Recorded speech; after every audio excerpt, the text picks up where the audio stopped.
Hello friends, welcome to Telugu audio story. మీరు కనుక ఛానల్ని ఫస్ట్ టైం చూస్తున్నట్లయితే ఛానల్ సబ్స్క్రైబ్ చేయండి, లైక్ చేయండి. అలాగే ఈ స్టోరీపై మీ వాల్యుబుల్ ఒపీనియన్ని కమెంట్ రూపంలో తెలియచేయండి. ఇక కథలోకి వెళ్దామా? వీడియో చూస్తున్న అందరూ హైప్ ఆప్షన్ నొక్కి వీడియోని ఎంకరేజ్ చేయండి. అలానే ఇంకో ఛానల్లో వస్తున్న నారావణ్ స్టోరీని కూడా ఫాలో చేయండి. ముందొచ్చిన చెవుల కన్నా వెనకొచ్చిన కొమ్ములు వాడి అన్నట్టు నేను వంచలేకపోయాను. నా కోడలు పుణ్యమా అని నీకు సాధ్యమైంది. నీ ఇష్టం బావా, ఎలా అయినా ఎంజాయ్ చేస్తాను అని ఫుల్ సపోర్ట్ చేశారు జయదేవ్. అలా ఆనంద డోలికల్లో కాలం చాలా అందంగా కరిగిపోతుంది.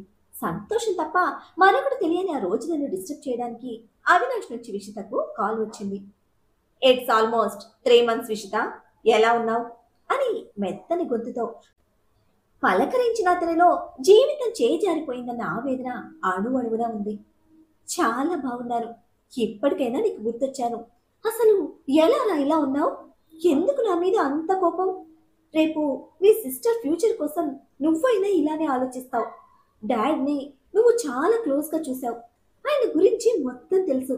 డాడ్ డెసిషన్కి నేను రెస్పెక్ట్ ఇస్తాను. ఆ మాత్రం దానికే నాతో మాట్లాడడం మానేశావు.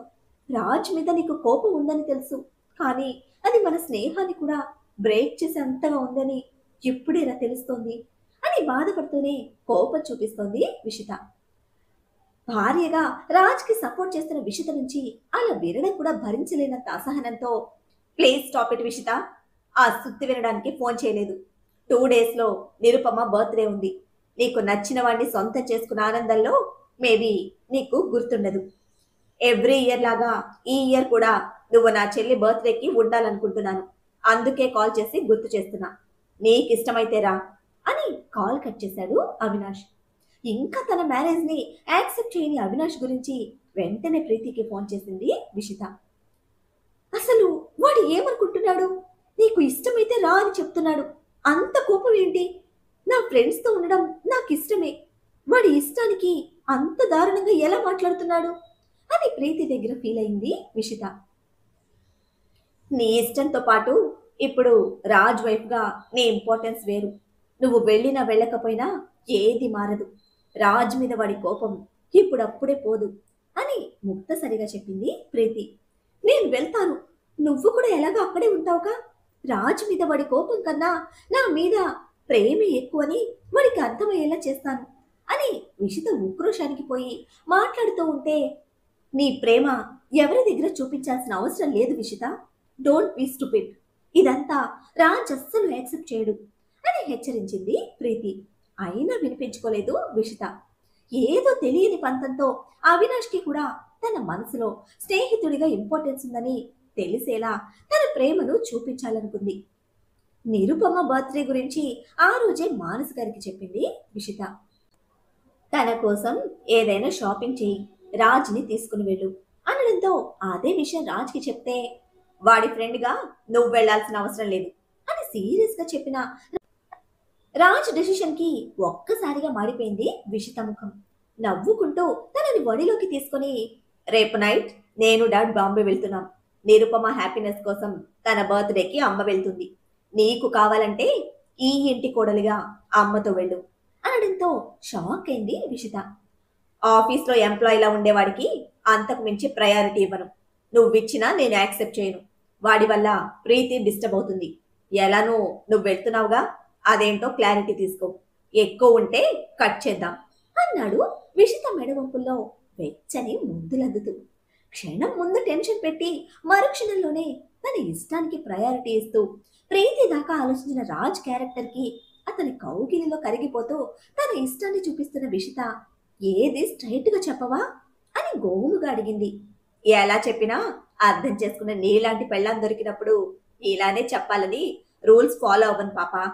నీ మొగుడు గురించి తెలిసి కొన్ని అడగకూడదు, సైలెంట్గా సపోర్ట్ చేయాలి అని అంటూనే తనని బెడ్ మీదకి చేర్చి లైట్స్ ఆఫ్ చేశాడు రాజ్. మానస గారితో కలిసి బర్త్డేకి వచ్చిన విషిత ముందుగా అవినాష్ కోసం చూసింది. అది గ్రాండ్ పార్టీ కూడా కాదు, అయిన వాళ్ళ మధ్య చిన్న సెలబ్రేషన్. అటువంటి తమ ఇంటికి మానస గారి రాక ఊహించని మోహన్ దంపతులు మర్యాదలు చేయడంలో చాలా కంగారు పడ్డారు. రాజ్ జయదేవ్ గారు ఇద్దరూ బాంబే వెళ్లడంతో ప్రీతి రావడం కుదరలేదు. మనిషి అక్కడే ఉన్నా మనసు అక్కడ పెట్టలేని అవినాష్ జస్ట్ హాయ్ చెప్పి తన పనిలో పడిపోయాడు. కానీ అస్సలు యాక్టివ్గా లేడు. కేక్ కటింగ్ అయ్యాక భోజనానికి రమ్మంటే, నాకు ఆకలిగా లేదత్తయ్య, మీరు తినేయండి, నేను అవినాష్తో మాట్లాడొస్తాను అంటూ కేక్ పీస్ తీసుకొని అవినాష్ దగ్గరికి వచ్చింది Vishita. Middle class normal independent house అది. పక్కనే ఉన్న ఓపెన్ ప్లేస్ లో ఎవరితోనే సీరియస్ గా మాట్లాడుతున్నాడు అవినాష్. ఆ ప్లేస్ మొత్తం పరిచయం ఉన్న విషిత డైరెక్ట్ గా అతని దగ్గరికి వెళ్లి కాల్ కట్ చేస్తున్న అవినాష్ కోపం గమనిస్తూ, ఎవరు అని అడిగితే, ప్రీతి నీతో సరిగ్గా ఉండమని క్లాస్ పీకుతోంది అని ఇరిటేటెడ్ గా చెప్తున్న అవినాష్ ని సీరియస్ గా చూస్తూ, అసలు నీ ప్రాబ్లం ఏంటి? రాజ్ ఇప్పుడు నా భర్త, ఇంకా నీకు సపోర్ట్ చేయడానికి ఇప్పుడు కూడా సిద్ధంగా ఉన్నాడు అని చెప్తున్నా తనని మీదకి లాక్కొని పెదవుల మీద కిస్ చేశాడు.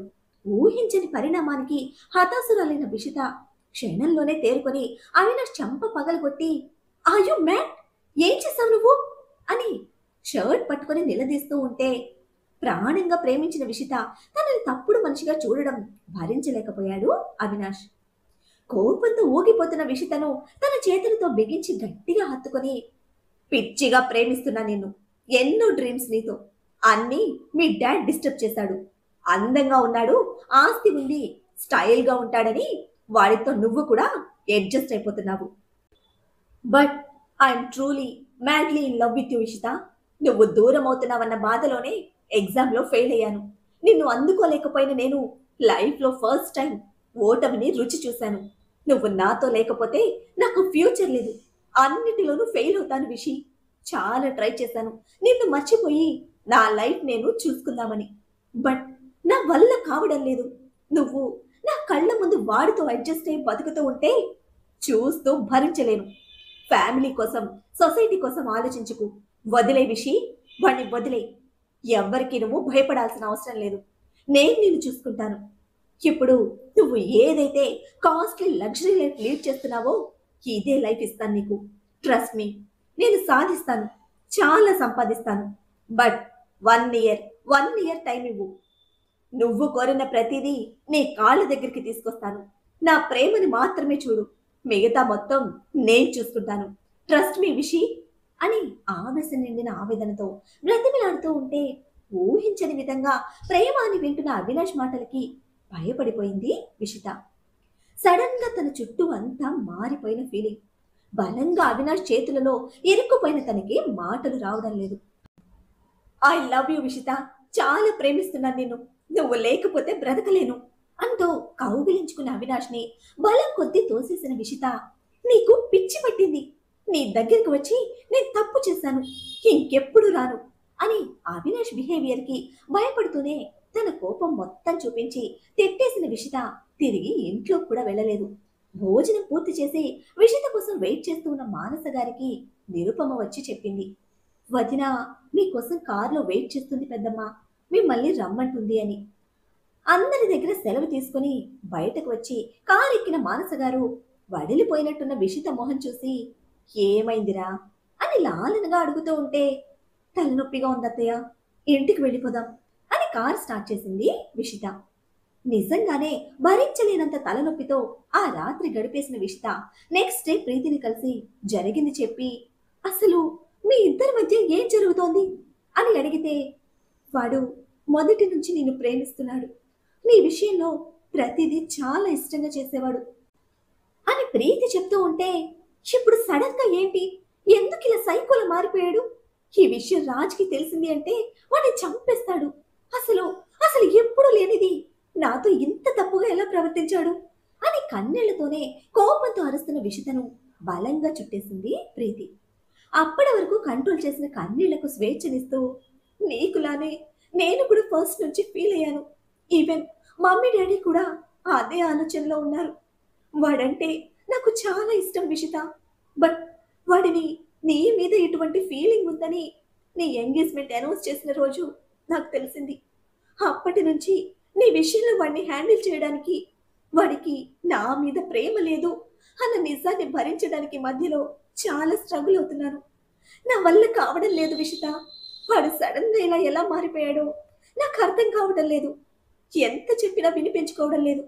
పెళ్ళైనని విషయంలో వాడు తప్పుగా ఆలోచిస్తూ ఉంటే నాకు చాలా కోపం వస్తోంది. అయినా ప్రేమించాను కదా, అందుకే వదులుకోలేకపోతున్నాను. చాలా ట్రై చేస్తున్నాను విషిత అని ఏడుస్తున్న ప్రీతి బాధ ముందు తన ప్రాబ్లం చాలా చిన్నగా అనిపించింది. ప్రేమించిన వాడి ప్రేమ అందుకోలేకపోతున్న నరకం ఎలా ఉంటుందో అనుభవించిన విషిత ఆ క్షణం ప్రీతికి సపోర్ట్గా మారింది. వాడికి అర్థమయ్యేలా చెప్దాం, నువ్వు ఏడవకు అని తనని కన్సోల్ చేసిన విషిత ఫోన్ చేసి మానస గారికి చెప్పి ఆ రోజు ప్రీతితోనే ఉండిపోయింది. ఆ తర్వాత అవినాష్తో అస్సలు మాటలు లేవు.